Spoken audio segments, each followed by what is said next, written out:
Okay, सो बिस्मिल्लाहिर्रहमानिर्रहीम। हमने आज अपने चैप्टर का अगला टॉपिक देखना है जो कि है न्यूटन मेथड। हम प्रीवियसली जो डिस्कस कर रहे थे वो ये था कि हम किस तरह से मुख्तलिफ किस्म के मेथड इस्तेमाल करके रूट्स ऑफ इक्वेशन फाइंड कर सकते हैं। फॉर एग्जांपल हमने आइटरेटिव मेथड देखा था, हमने बाइसेक्शन मेथड देखा था, और उस केस में हमारे पास जो रूट्स आते थे इक्वेशन के वो एग्जैक्टली नहीं आते थे, हम उनको अप्रॉक्सीमेट करते थे, हम उनको एस्टिमेट करते थे कि ये रूट होगा। तो ये पिछली बात कुछ आपके जहन में आ रही है? अगर पिछला कुछ कंटेक्स्ट जहन में है तो हम आगे बढ़ें। किसका है? जी, आप बताइएगा मुझे कि क्या आपको पिछली बात समझ आई हुई है कुछ? यस सर, बिल्कुल। ठीक है, हम रूट्स फाइंड कर रहे थे और रूट को फाइंड करते हुए हमने मुख्तलिफ किस्म के उसके तरीके देखे थे, उसी को ही हम आगे बढ़ा रहे हैं। ठीक, आज के लेक्चर में हम न्यूटन मेथड को देखते हैं। लेट वी सपोज दैट क्या हमारा जो फंक्शन है, ठीक है, वो एक इंटरवल है ए और बी, उसके दरमियान में वो लाई करता है, यानी फंक्शन की वैल्यूज इंटरवल ए और बी के दरमियान में आ रही हैं, इससे बाहर उसकी वैल्यूज नहीं है। In other words, function is defined in this interval. ये बात क्लियर?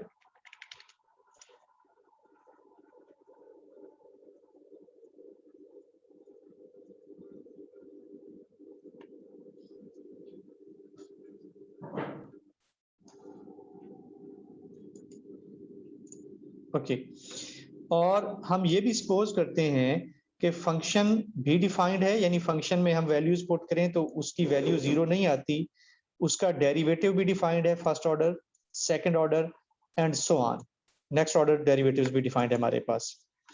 आर कंटिन्यूअस ऑन ए व बी, इसी इंटरवल के ऊपर कंटिन्यूअस हैं। कंटिन्यूअस उसी सूरत में होंगे कि जब इनके डेरिवेटिव्स एग्जिस्ट करते होंगे। तो ये पहली बात आपको समझ आ गई या नहीं, इस बात को जरा क्लियर करें।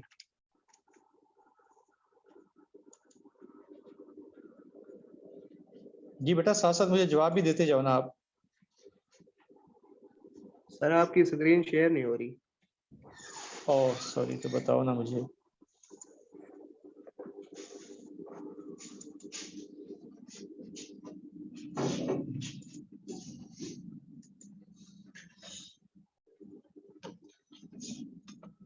जी, अब बताएं कि क्या शेयर हो रही है स्क्रीन?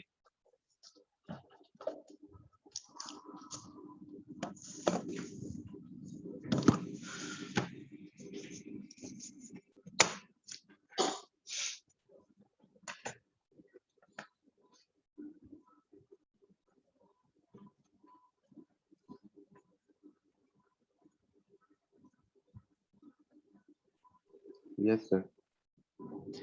जी बेटा, अच्छा मैं दोबारा से देखते हैं कि फर्ज करते हैं हमारे पास एक फंक्शन है कोई भी, ठीक, जो कि एक इंटरवल है, दो वैल्यूज हैं ए और बी, फॉर एग्जांपल वो 10 और 20 के दरमियान में डिफाइंड है, यानी वहां उसकी कोई ना कोई वैल्यू एग्जिस्ट करती है, 10 और 20 से बाहर उसकी वैल्यू एग्जिस्ट नहीं करती, और फंक्शन भी डिफाइंड है, कंटिन्यूअस है, फंक्शन का फर्स्ट ऑर्डर डेरिवेटिव भी और फंक्शन का सेकंड ऑर्डर डेरिवेटिव भी एग्जिस्ट करता है इन दिस इंटरवल। यहां तक बात समझ आ गई?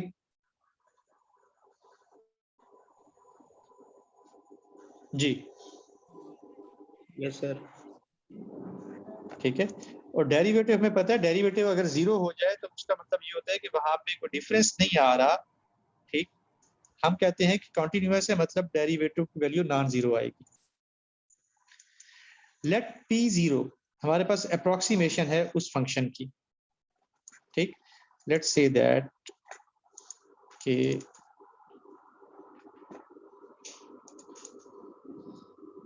मैं इसको जरा ओपन करूं ताकि मैं राइट कर सकूं।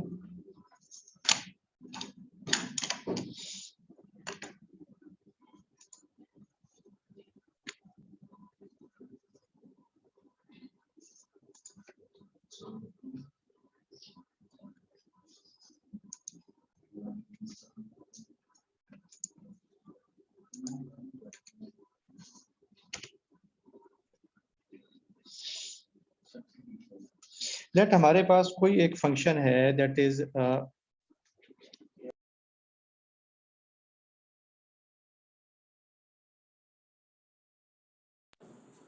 प्लस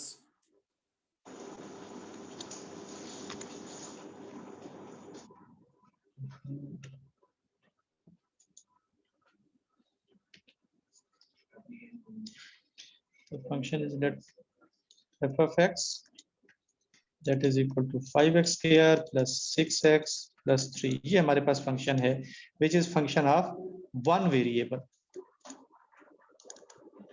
ठीक, तो हम ये कहते हैं कि फंक्शन जो है अगर मैं x की वैल्यूज कुछ इंटरवल सपोज कर लूं, मिसाल के तौर पे दैट इंटरवल 5 से 10 तक का है, तो f5 would be non zero. ठीक, इस सारे को हम चलाते जाएं और f10 तक जो है ये क्या होगा, नॉन जीरो, और f11 जो है for example that would be zero and f4 that would be zero. ठीक, तो हमने यहाँ पे ये डिफाइन किया कि हमारे पास जो फंक्शन है वो क्या है, वो कंटिन्यूअस है 5 से 10 तक। ठीक, f फंक्शन शो नहीं हो रहा सर। और बेटा अच्छा हाँ बड़ा इशू है। अच्छा मैं दोबारा से इसको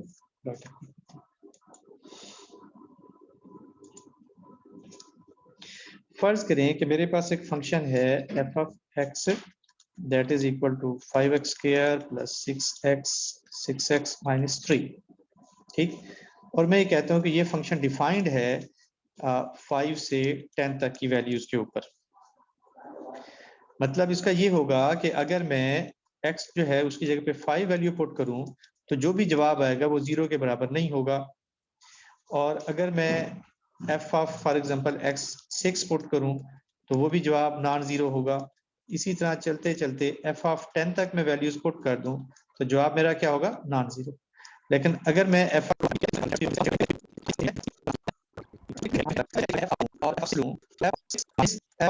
जो है जे 5 से मैं ले आऊं तो डिफरेंस जीरो नहीं है, तो हमारे पास कुछ हो कि यहां कुछ बिजनेस एक्सपर्ट क्या है ये फाइल को इस तरह है। ठीक है,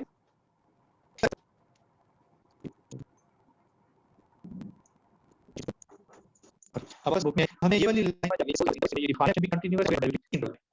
उसको p जो भी अब अप्रोक्सीमेटली p को रूट करना चाहते हैं, इसी के रूट से है p0 पॉइंट और वेक्टर्स डालें तो जो नहीं किस पर निकालने का होगा ये बता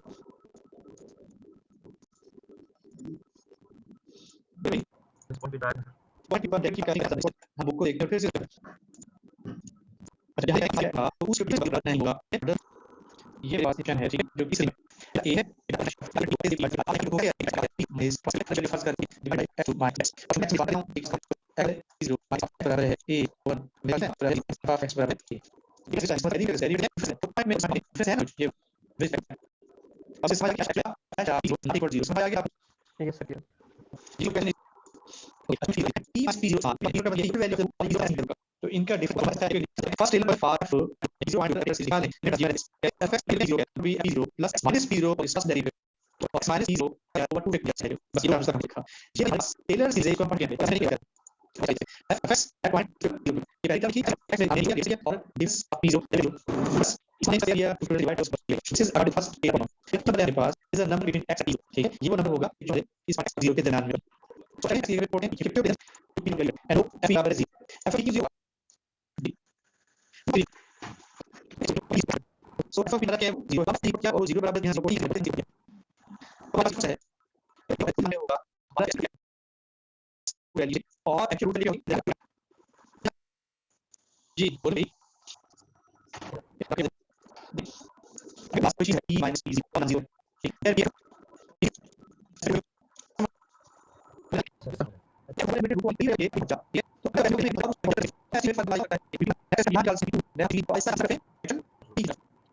तो अभी एक एक्शन है e0 जाने के होगा which is more closer to p पहली आइटरेशन में।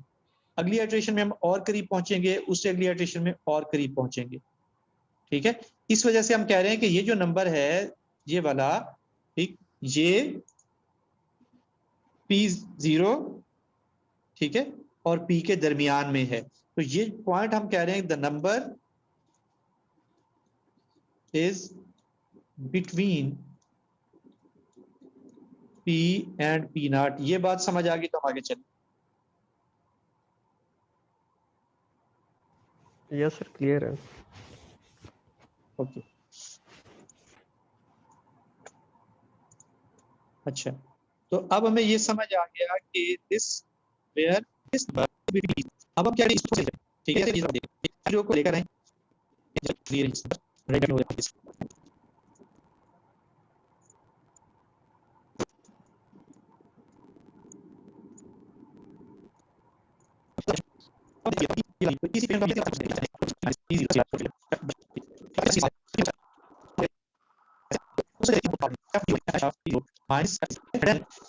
यहाँ पे रह गया और minus F P zero over F dash P zero,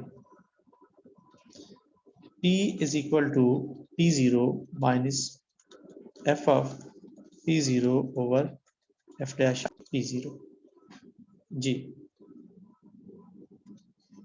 तो ये इक्वेशन समझ आ गई? जी बेटा,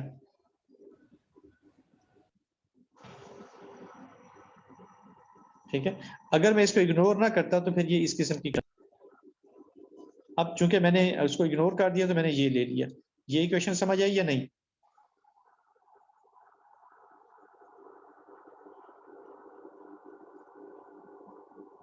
जी बेटा बोले। Yes sir, yes.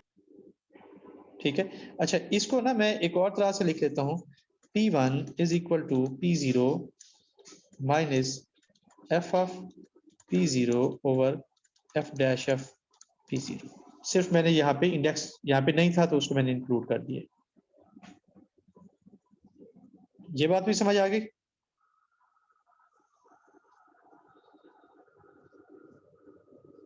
जी बेटा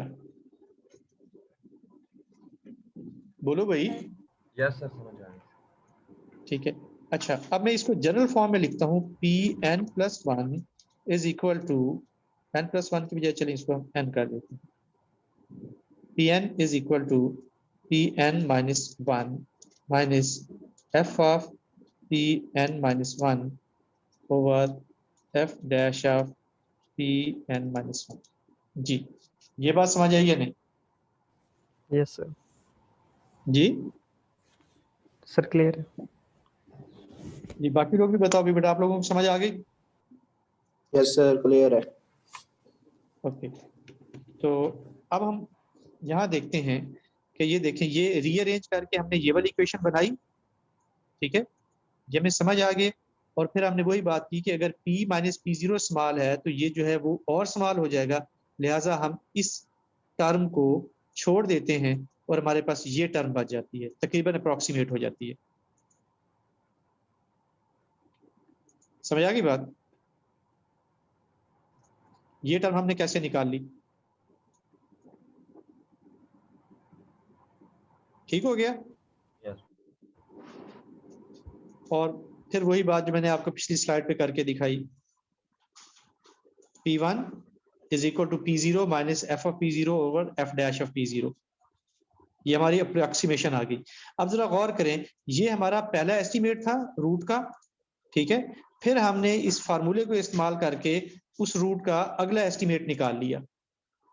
इसी तरह से हम P2 निकालेंगे, P3 निकालेंगे, P4 निकालेंगे एंड सो ऑन।